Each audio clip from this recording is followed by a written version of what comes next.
In today's video, I'm going to teach you how to see your Pinterest pin drafts in 2026.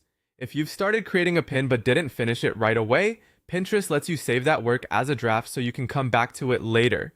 In this walkthrough, I'll show you exactly where to find those saved drafts on the Pinterest website and how to open them again. To begin, go to Pinterest in your web browser and sign into your account. Make sure you're using the correct account if you manage more than one, because drafts are tied to the specific profile where they were created. Once you're logged in, give the page a moment to fully load so all of your account options appear properly. Next, look to the top right corner of the screen and click on your profile picture. This will take you into the area of Pinterest where you can manage your content and access creation tools. If you don't immediately see what you need, just stay on your profile-related view, because the draft option is connected to the pin creation workflow rather than your public board view.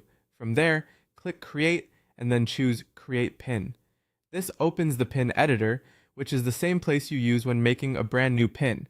Pinterest keeps your saved drafts inside this creation area, so this is the key place to check whenever you want to continue working on unfinished content.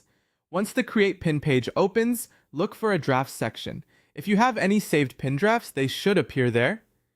This section may be shown clearly on the page, or it may become visible after the editor finishes loading, so give it a second if you don't see it right away.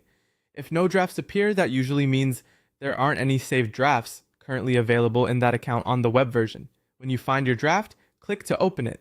From there, you can continue editing the pin, update the image, title, description, destination link, or any other details you still need to finish. And if everything looks ready, you can go ahead and publish it directly from there.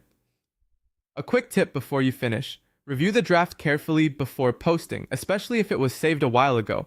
Sometimes links, visuals, or descriptions need a quick refresh before going live. And that's how to see your Pinterest pin drafts in 2026. Once you know where to look, it's a very simple process and a helpful way to pick up right where you left off.